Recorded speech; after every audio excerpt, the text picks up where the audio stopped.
Welcome back to Mom in Mind. I'm your host, Dr. Kat. In our episode today, we are talking with Esther Kuhlman. She is a mom of two who struggled with postpartum depression and anxiety, and she experienced the loneliness of motherhood after she moved to the U.S. from Hungary. She shares with us what becoming a mom as a new immigrant to the U.S. felt like for her, coming up against some cultural differences within her new family, as well as how that differed from her family and culture in Hungary.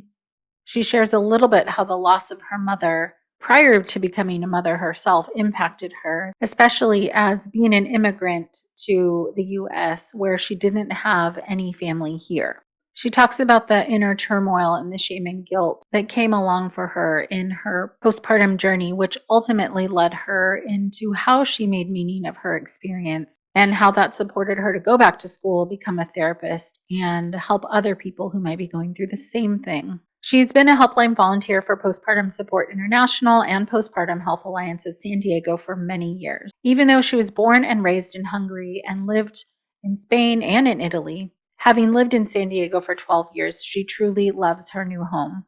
She is able to enjoy the beautiful sunny weather of San Diego and now thinks it's the best place in the world. Let's meet Esther. Welcome, Esther. Thank you so much for being here. Thank you for having me.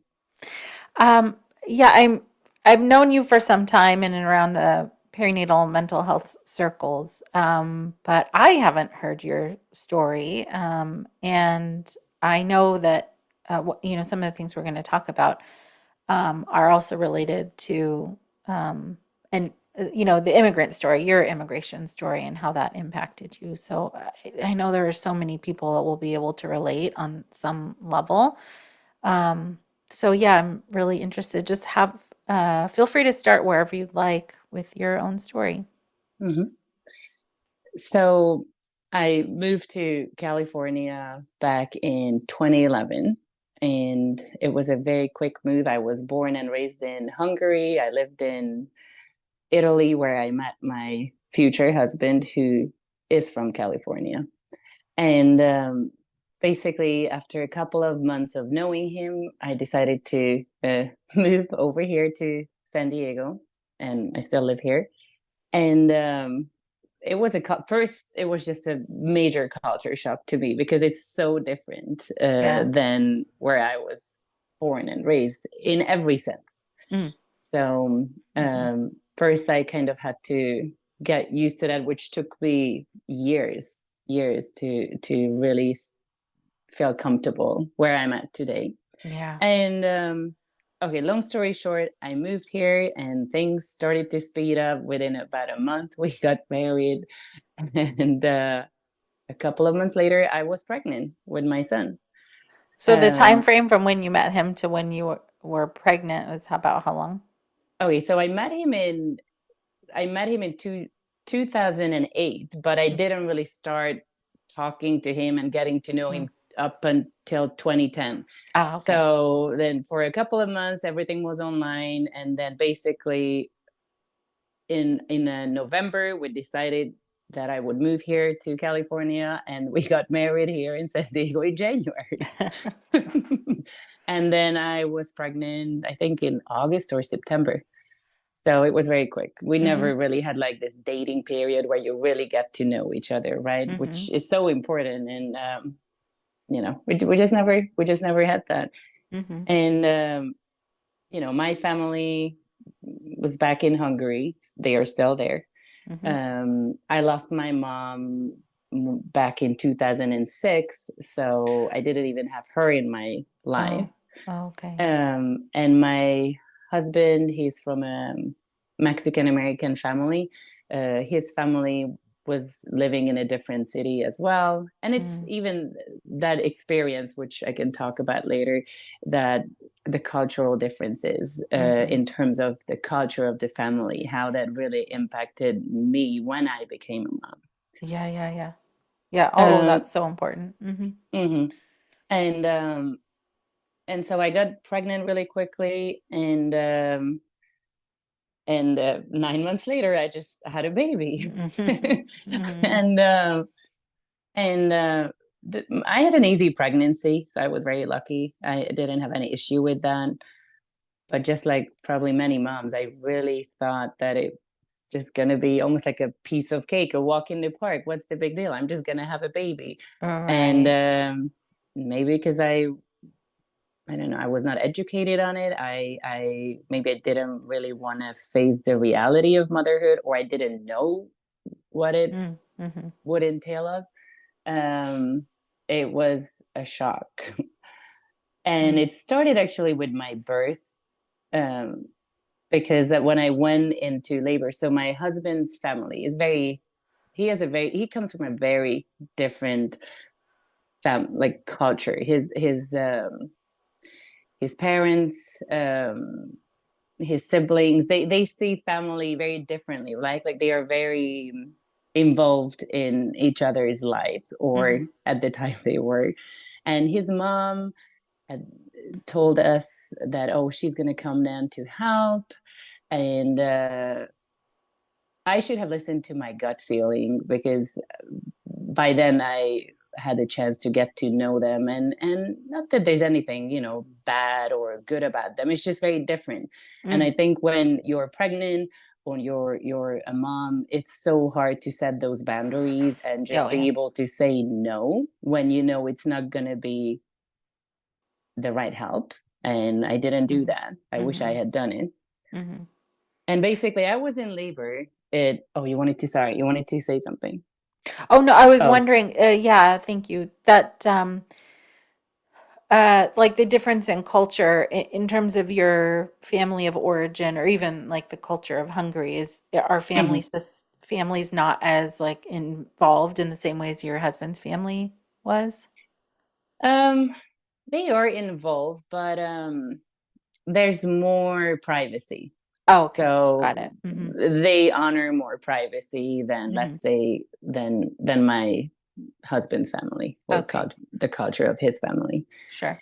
Okay. Yeah, Um, that was my question. So thank you. yeah, and and and then I went to take all those birthing classes, and I remember not one time they would mention about postpartum depression or postpartum anxiety or any mental health Mm-hmm. changes in that period. Um, and when I went into labor, uh, I remember that same day my husband had to work, and I was home alone with my mother-in-law. And I was in the bedroom, just laying down on the bed. And I don't even know why I'm smiling at this, because it was so sad. And for and it's scary, especially when it's the first time. It's really Right. scary. It Obviously it's painful. I didn't know, no matter how many classes I took, I didn't know what to do. And I was just there laying down, and I remember that my mother-in-law was in the living room Mm-hmm. on the phone, and for 8 hours she wouldn't come in and check on me, not one time. She knew I was in labor, she knew I was in pain, and she didn't check on me. Mm-hmm. um, and it just felt very lonely and Yeah. scary. Yeah. And I had nobody else there, and I thought I would have somebody there to kind of help me with that, especially that she did have 5 kids. Mm. So Mm. Mm-hmm. and then anyways, my husband came home, we went to the hospital. Then even there, just hard time setting up boundaries, saying what I needed. Mm. um and Like from I hospital staff, Yes, or yes, oh, okay. yes, Mhm. yes, yes. Like I know I was just so scared, and everybody was just, just not even really explaining things to me, just telling me what to do. And when English is your second language, and I just literally moved to, or a year before that, I moved to the US. So that was Yeah. the first time when I went to a hospital Right. here, Right. right? Right. So you're in labor and dealing with all of these really new things, new language, Yeah, new processes, new stuff. It's a yeah. lot. And then plus dealing with, the help, what I was hoping I would get from, my mother-in-law, which I didn't get. Hmm. And then my husband was there in the hospital, but he really didn't know what to do. And I still remember when the when I was ready to deliver my son, and then the doctor wasn't there, or they were waiting for the doctor, and the nurse told me to to put my legs down and not to push, Mm. like hold it back while the doctor gets there. And thinking back, I remember I did that. I remember that it was a horrible feeling, because Yeah. obviously it's such a crazy, strong pressure. You Yeah. can't possibly hold it back. And Right. it was the worst, the worst feeling. And it's almost like, like you just want to like do what you're told to do, because you're scared to speak up, basically. Right. And Right. but then, the doctor came, my son was delivered just fine. It was all good. And then when I went home with my son, I guess that's right away, my anxiety kicked in. I don't even think what I had was baby blues. From the get go, it was already Mm-hmm. postpartum depression. Mm-hmm. I really didn't feel supported at home, and it's Mm-hmm. so important. Um, I just had a bad experience, honestly, with in the first couple of weeks. Mm-hmm. I was cooking, I was doing the laundry. What it was like for me in the Absolutely. first 2 weeks, when you don't have any family here, I didn't have my mom, I Mm-hmm. didn't have my family, and then the people who were there or were supposed to be there for me to help me, um, they were not there for me, and I had Mm-hmm. to cook for her. I had to do her laundry. Uh, Even when I remember she made some. Still remember that. It's crazy how that works.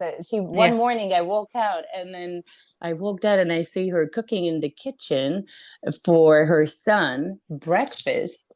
And I asked her, like, is there anything for me? Like, I'm a breastfeeding mom who's Mm-hmm. up all night. And she said, oh, I didn't make it because I didn't know if you liked it or not. And that was all, you know. Mm-hmm. So anyway, that was only 2 weeks. And then after that, I still didn't have any friends, because Mm. I was brand new. Yeah. I didn't have any family. I had my husband, but he was working all the time. And I was just alone with my son every single day, and it was horrible. Uh, it Yeah. was it was just bad. I didn't have any friends. I'm new to this country. I'm even new to my marriage, because Right. it's a brand new marriage. I'm new to his family, and I'm a brand new mom, and I don't have my mom. And even at the time, even though I didn't know like how that could be also risk factor Mm. for postpartum depression, but I could just, every day I would think like, oh, I wish I had a great relationship with my mom. Mm. So I was just thinking that I wish I could just call her, just to talk to her, not even asking questions, just to have make a phone call and just hear her voice. Of course. um and yeah, it was just very lonely. Like, nobody brought food, nothing. It was just me and my son, and it was bad. I didn't enjoy that first year at all. Mm-hmm. And I remember there were days, like 5 days straight, when I wouldn't even leave the house. I would take care of the baby. Mm. So fortunately, I wasn't as depressed that I wouldn't even get out of the bed. But, I would take care of him. But that's it. It was just like a to-do list that I Mm. have to, Mm-hmm. check that box. And yeah, and then this is how I like to explain it to this is how I explain it to my clients, that I knew I loved my son, but I didn't feel it. Like, that's what Mm-hmm. postpartum depression was like for me. I knew I loved him, but I just didn't feel it. I didn't enjoy anything about it. Yeah. That's incredibly difficult. I mean, being so isolated. Um, and not even knowing necessarily, when you drop into, even if you're moving from one city to another city, it takes a long time to Hmm. even know where your favorite grocery store is, or anything that you even like in that area and to not have even some basic stuff familiar to you? Like where do you go to find any comfort? You just don't find any comfort, or I didn't. Right. Um, it was just surviving every single day. And even and I have so much, so it's so interesting like how I have memory losses, or I Mm, can, from the first year. I yeah. remember, but sometimes I look at a picture and I'm thinking, oh, I don't even remember this, that we did that or we went Yeah. there, because Yeah. I was just like in this, I don't know, zone. Um, yeah, it was really not a good experience. It was lonely. I didn't like it. I didn't have anybody to talk to, and I didn't feel supported uh, by anyone, to be honest. And did you at that point did you know what was going on for you? Like did you know that it was depression or anything like that, or did it just feel horrible and you weren't sure what was happening? I didn't know what was going on. No, not at all. Mhm. Um, it, I just thought that that's what motherhood looks like for me, at least. Mhm. Um, I know even if I left the house, I would also fall into the um, trap of comparing myself to other moms. The playground. I remember I was so bitter, and even when I saw that another mom was pregnant, or a friend was pregnant that I from Hungary, I know I was not happy for them. I was not Mhm. even I was thinking, why would you do that? Like you're Mhm. ruining your life. And on the other Mhm. hand, I was jealous that they were actually enjoying it, enjoying Yes. something that I wasn't enjoying, but I wanted to. Um so That yeah, is so real. I mean, I'm just as you were saying that it's such a horrible feeling, but it's also such a great way to describe what it feels like. yeah, I Um, was jealous. Yeah. for sure. Yeah, jealous and like longing and Hmm. not understanding why other people are doing it and not feeling connected. There's so many people that feel that way for different, a lot of different reasons. But in some ways, as you're describing what you went through, the kind of odds were stacked against you for being Hmm. able to have a different experience because everything was new and you didn't feel supported. Yeah. So like given that, were you like how did that work? Were you able to even describe to your, let's say, your husband how you were feeling or anybody even back home? Um, did you have any words to describe it? Well, with my husband at the time, it was, I remember it really negatively impacted our marriage. So he was working a lot because, we had to pay our bills, the rent, and he was tired because of that. I was tired because of the baby. And it was mainly, I mainly fighting, arguing, but also I didn't feel comfortable telling him, on one hand because of the relationship that we had at the time, and on the other hand because it was, I was ashamed. Like I Mhm. felt like that if I was going to tell him how I feel, then it would be an embarrassment. Mm. And that it's embarrassing that I feel the way I feel. Or he would say, just shake it off. Or I had actually comments like that from some of my family members in Hungary, Mm. that they I kind of expressed them how I felt, and the immediate response was that, oh, then you shouldn't have had a baby if Oh. you felt this way, or if Mm. I felt this way. And Oh, that's you very can't change. invalidating. Yeah, you can't change it at that Yeah. point if you had I know, known. too late. Right. Yeah. So I know before, we kind of started going on this conversation, we had talked briefly about the cultural differences in Hungary versus here, just in terms of understanding perinatal mental health stuff. So that like the comments that you were receiving was coming from family members who don't know really anything about perinatal mental health, I assume. Yes, no, absolutely not. Just close family members, I didn't know anything about perinatal mental health either. Hmm. Hmm. But the fact that, when you try to confide in someone and that's the response, that you shouldn't have had the baby, or just, push it through. Um, yeah, it was, and especially that I didn't have my mom, because it was Hmm. another like woman family member who told me that. Mm. And yeah, it was very invalidating, because I was hoping to find that comfort in her that I would have found in my mom, but it didn't happen that way. However, the one comfort that I found here, that there was this nurse, uh, who came to visit, uh, us like once a month, like doing home visits, just to check on the baby, if he's developing well, and check on me. And I remember her name was Sotia, and she was super nice. She was the sweetest, nicest person. She was fun. She got along with my husband too, and and I really felt comfortable with her also, because like, she, beside from being nice, she would keep, uh, visiting us over almost like for about a year, I think.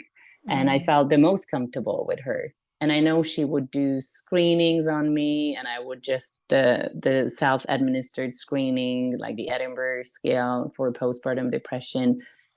And that's when thinking back, I realized, like, all these scales are so pointless if the person, the mom, the parent, doesn't feel comfortable with the provider who's giving, them this test, because I Yeah. just lied Hmm. initially. And it Hmm. took me about a year to really admit, not just to her but to myself, that okay, Yes. something is wrong, because it starts there. Right. Yeah, absolutely. Which Oh, and also feels like more isolating because you kind of yeah, know you're not being truthful. yes, Like to somebody else because you don't want to admit it to yourself either. yeah. And this just reminded me of my OBGYN, which was, the 6-week visit, Mm. follow-up visit. Hmm. So my doctor, wasn't there at the birth, because she was not on shift or on call, which is fine. Uh, but I went to see her, like, throughout the 9 months. Like, she would see me growing my belly, and just getting to the 40th week. And I remember when I went back for my 6-week follow-up, my son was sleeping in the little car seat. I just put him down next to the chair, and she came in to examine me, and the whole visit was just like 5 minutes, and and everything was fine. But what stuck with me, that she didn't even look or ask about my son, my baby, my birth, nothing. She Mm. just came in, checked, what she had to check, and she left. And Wow. it just felt so like impersonal, because that's what Mm. it is, and Hmm. just Hmm. beyond rude or mean. It's just like, like, what you would think that if you're in the helping profession, like, you would want to create some relationship with your patients. And if you see a Right. mom for 9 months, at least you would look at her baby, or just ask about the baby. And Right. nothing. I just, yeah, it stuck with me, so I never went back to her after Oh, that. good. Good. I'm glad you didn't. It's like you're invisible and your son's invisible. Yeah, yeah. That Oh, that was, fortunately, with my daughter.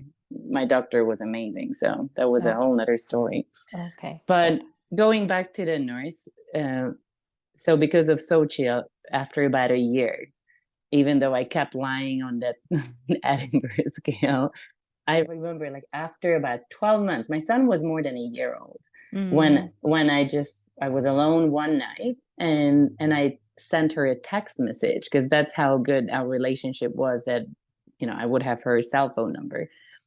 And I remember I just messaged her that, hey, I'm just not feeling well. But I didn't even say anything about depression because I was so ashamed of saying that Mm. word. I just Mhm. said, I don't really feel well, like it could have been a cold or anything. Right. But I just like, I don't feel well. And I think maybe I need some help. And Mhm. and just to show how connected she was, thinking back, she knew exactly what I was talking about. So she Mm. just sent me back some resources, the Postpartum Health Alliance of San Diego, and that's how I got connected then later on to a therapist. Mhm. And and and that just changed my entire life for the better. That after Oh. the first visit, it was so amazing. Like, well, she didn't really do anything special, just listen to me, and she just heard me out, and I didn't feel like I didn't feel like there was something really wrong with me or I was a Mhm. bad mom. And all she Right. did was just sitting there and just listen. And that was the highlight from that point on. The highlight of my week was always every Friday when I went to Mm. see her. Yeah. Mhm. Oh, right. It's also the first time you're really like being seen. Yeah. Somebody else understands what's going. Like you're not alone in it anymore. Other than No. with Sochil, it sounds like Yeah. she Yeah. was really in tune with you. Yeah. No, she was amazing, really. It's just like someone listens to you, Hmm. and you just feel like a normal person again, because that was new to me. Like that was probably the first or the second time when I went to see a therapist in my life. Hmm. So the whole situation was new, but yet I always felt like, oh, she's so nice, but in a professional way. I always thought that. But yeah, and that point and on, it just my life just took like a 180, and after a couple of months, I just started feeling better. Um, because I was seen, like you said, I was heard, Hmm. um, and then that's when I started thinking about, okay, what should I do next? Because I didn't want to go back or just stay in the. They don't want to do the same thing that I did before in terms of work, Hmm. Hmm. and that's how the whole idea of um, going back to school and getting my master's to become a therapist, what I am today. So that was. Amazing. So the therapist you had was trained like a perinatal mental health Yes, yes, it therapist. was. Yes, it was through the Postpartum House Alliance of San Diego. So yeah, Hmm. she was trained in that, and she was amazing. Yeah, she's great.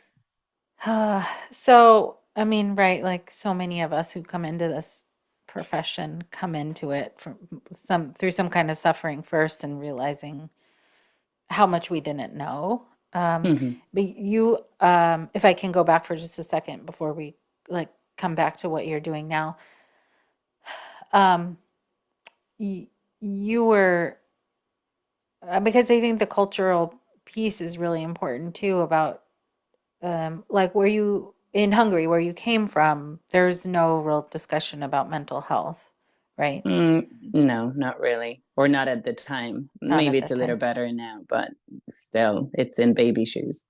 Uh-huh. Yeah. And then coming here too.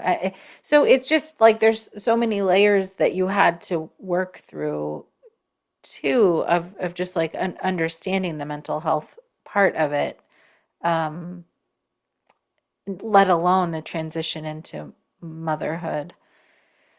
So in your process of learning, I mean, there's just so much, guilt and shame and misunderstanding about what mental health is. So like when you first started to realize that maybe you were depressed or whatnot, what was that like for you, from a cultural perspective to understand that that's what might be going on? Hmm. Well, because like I said, in Hungary, it's so not talked about mental health in general, but especially maternal mental health.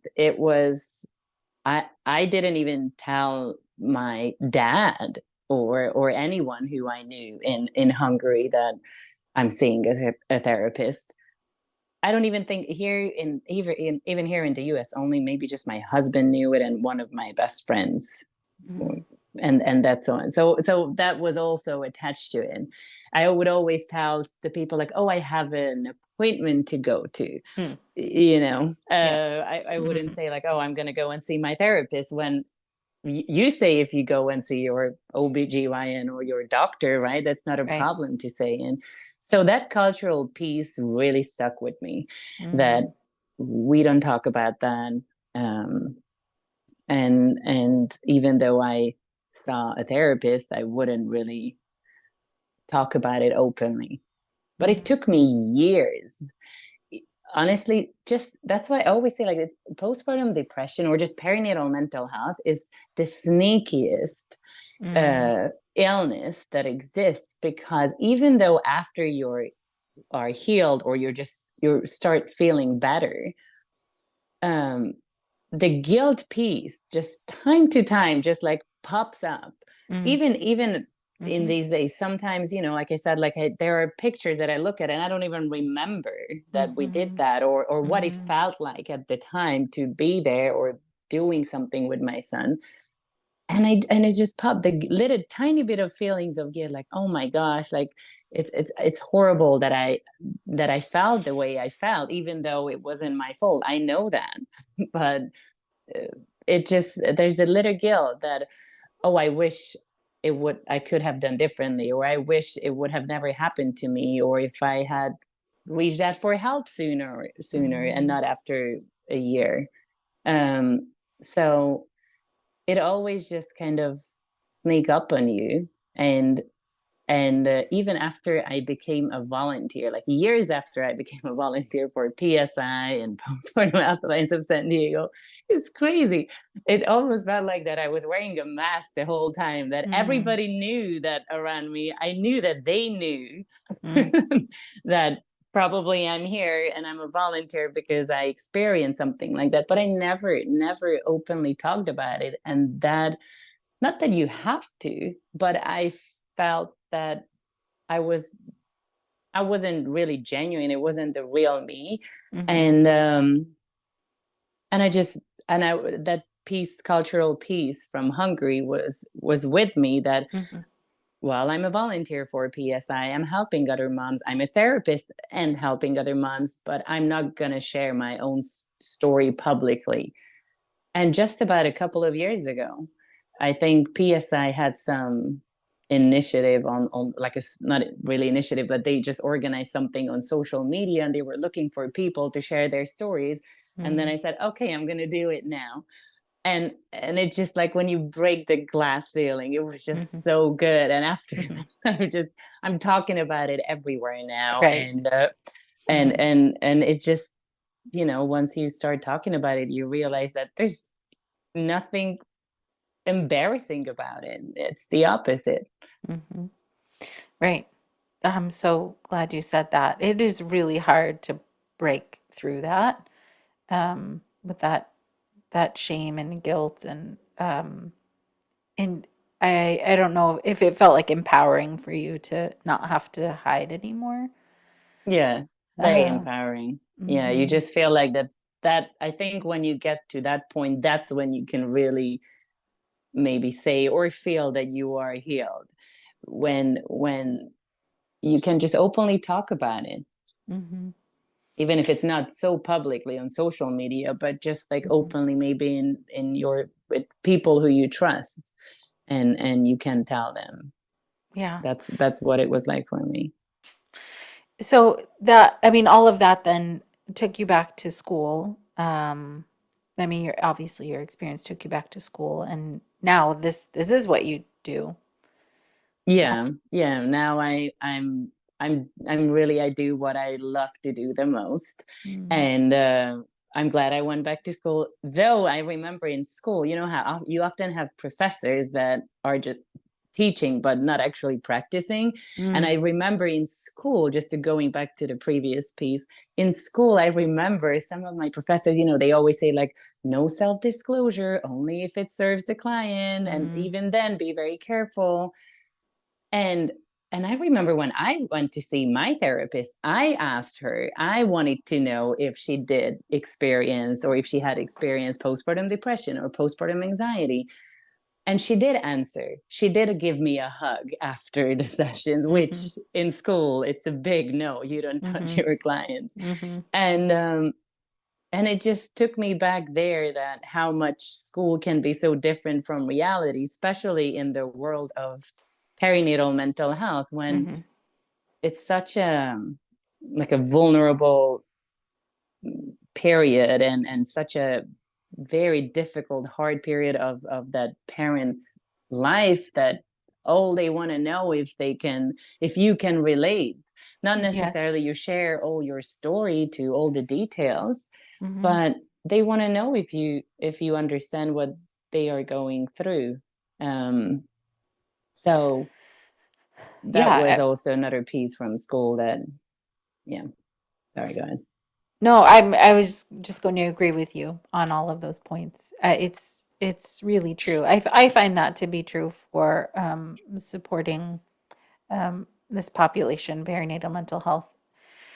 That it's almost like, and I'm sure you've experienced this, like maybe as yourself, but also as a therapist. Like once they know that they're Hmm. not alone, in just speaking with you, it's like shoulders drop, the tension is released. Like it's so much easier. Again, like you said, not you don't even have to tell your whole story, but there's just so much vulnerability in a transition into parenthood. Um, just, I mean, historically, there's just so much pressure too, and we're still feeling it, even though we're like, we can sit here and have an open conversation. Hmm. There's still a lot of silence and pressure. So yeah, just that knowing that the person you're talking to isn't going to be sitting there and judging you is a big deal. Yeah, I think it's so important to, when you as a therapist, you can just kind of sense it, even if the client doesn't ask you straight up, Mm. but just to give them a little bit of piece of you, like be a human, right? Yes. And a person, and not this blank canvas that Hmm. often, therapists are taught to be that way in a therapy setting, when it's all about the relationship, it's all about how you can connect, with the person who's sitting in front of you. And I agree with you, when they see the person, the vulnerable person in you, the human in you, who also struggled maybe in the past, Hmm. then they feel safer to open up as well. Yeah. Yeah. It changes I think the inherent power dynamic a little bit Hmm. too from, Yes. ugh, so you're not just feel like you're being observed um, as a client. So now with all of the work that you've been doing, yeah, how has this manifested for you in terms of the work you are doing now? Well, right now I see clients in my private practice, and beside from seeing my parent clients, I also love to create educational materials online, on social media, on this topic, on perinatal mental health. And uh, and since I'm from Hungary, and we talked about how in Hungary it's even less talked about than here in the US, that's what I also started doing, creating lots of educational content on this topic in Hungarian as well. Um, YouTube or on social media. I'm about to start a Hungarian podcast that's similar to Mom and Mind, hopefully. In the future, So I can cool. say that that I Yes. have the Hungarian Mom and Mind podcast, but I named it A New Mom is Born in Hungarian. That's what it's. Oh, Új anya születik, yeah. So that's what I'm working on. I'm also working on, in English and in Hungarian, to create something that would have helped me a lot when I hmm. was pregnant with my first child. Um, how to prepare, not just like how to prepare for the postpartum period, but not the Mhm. way they teach you in the birthing class, like how to change the diaper, but really like emotionally, socially, like your emotional health, your social health, right? Like who to surround you with and how to figure out who's helpful, who's not. Because sometimes people have the best intentions and they really want to help you, Mhm. but it doesn't mean that you perceive it as help, because that's not what you need, and how to figure that out. Right. um so there's so the all social, emotional, and mental health perspective of postpartum planning. This is what I'm trying to create a course, or in Hungarian, and as well in English. It's amazing and so needed. It sounds like both from like within the language. It's, as you probably know to some extent, that like hearing it in your native language is different. It hits different. Like it just hits different emotional stuff. And if you had, like you're saying, you're creating something you would have needed and wanted. Yes, and I like you said that in your own native language, because when, just to bringing back the cultural piece to it, when I started creating content in Hungarian, Hmm. it felt awkward, because the Yeah. shame just a little bit, like I Mm, was thinking, oh my gosh, my friends are gonna know, my family's gonna know, because yeah. I knew I had to do it in the same way I do it in English, just in Hungarian. And I had to kind of break through those barriers and that feeling of shame around that, because I knew I had to take the mask off, not just in English, but Mm, also in Hungarian, and talk about it openly, not just the topic, but also my story as well. right. And I imagine you're one of very few people talking about this, like in Hungarian. Maybe Yes. you're connected with some people who are, but I can't imagine there are that many people. So you're also the first, or one of the first at least, to do it. Yeah, yes, and fortunately I have some good friends in Hungary, and they actually encouraged me. They started to tell me, why don't you make these videos in Hungarian as well? Because it's Mm, in English, but it's nobody talks about it. They always say nobody talks about it, or not as openly as I do. mhm. And that really just motivated me to let's do it. I'm gonna be famous in Hungary about That's talking awesome. about. It's so needed. I mean, right, this is that's sort of what I love about this specialty is that you have your experience, which in some ways overlaps with other people's the feelings, the symptoms, and Yeah. that sort of thing. But like the immigrant experience is a whole other layer. Um, but you, through your own healing, you're able to provide something for other people where a resource does not exist. Like Yeah. unless you have found something in Hungarian talking about perinatal mental health openly, then you might be the first. And that can change culture. That can change people's lives.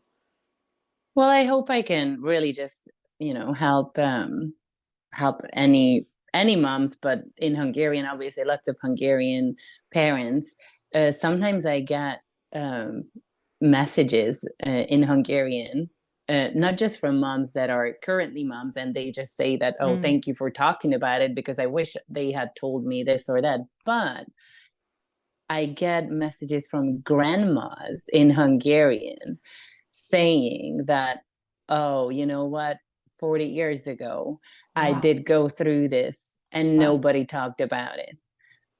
And Wow. that's when I get goosebumps, Yes. because it just shows that, like, healing is never too late. Just because you're Yes. 70, 80-year old grandma now, but you Hmm. had a traumatic childbirth or a horrible postpartum depression, anxiety experience, that Right. doesn't mean that it's too late to process that and heal from it. Absolutely. Oh, I'm so excited that you're doing this. And I'm excited for the people who are going to have this resource now. It's really about, to me, like, when you were talking about, like, creating the in Hungarian or in English, the whole educational pieces, that um, it's really about the meaning making, right? What's the goal in general? I think in therapy, any therapy, that how you kind of process your trauma and turning that into your purpose, just kind of Mhm. make sense of it, and just finding that meaning making that really just helps you find a purpose in life. Well, the hopeful message, I think it's for all moms, immigrant or American born, US born, Hungarian, it doesn't matter. It's really just to the sooner you realize that asking for help doesn't mean that you're weak, but it means that you just want to remain strong, the sooner you're going to feel better. Mm. Yes. Yeah. Thank you for that. And I want to also, as we close, for now, I want to make sure everybody knows where to find you. And you can be found everywhere through Golden Tears Therapy. That's on your website and Instagram and YouTube. And where else are you? Um, I'm on TikTok as well. Oh, That's nice. Golden Tears Therapy too. On my website, there's this downloadable English, free English postpartum plan that anyone can download. So, and that way, or if they just follow me on any of the social media accounts, that way I can keep everybody posted on the upcoming little webinar that I'm putting together in English and in Hungarian about how to really prepare for the postpartum period, so it's emotionally and mentally is not as difficult, hopefully. Right. Great. I mean, you're creating such a beautiful new resource for people to listen, whether they live here or wherever they live and they speak Hungarian. They can listen and hopefully feel heard and seen in the way that you were eventually and need to be. I have a Hungarian Instagram account where I post all these materials, and that is Új anya születik, which in English actually means that a new mom is born. Mm. So Új anya születik in Hungarian on Instagram. Oh, beautiful. So thank you so much for sharing your story here and for all of the work that you're doing now. Thank you so much, Kat. Again, you can find Esther at goldentearstherapy.com, on Instagram, YouTube, and TikTok at Golden Tears Therapy. Please do share this episode with anybody who you know that might be Hungarian or knows somebody who could share this episode with anybody that they know living in Hungary who needs this kind of support, or may be able to share it with somebody who does. Thank you for being with us. Until next time.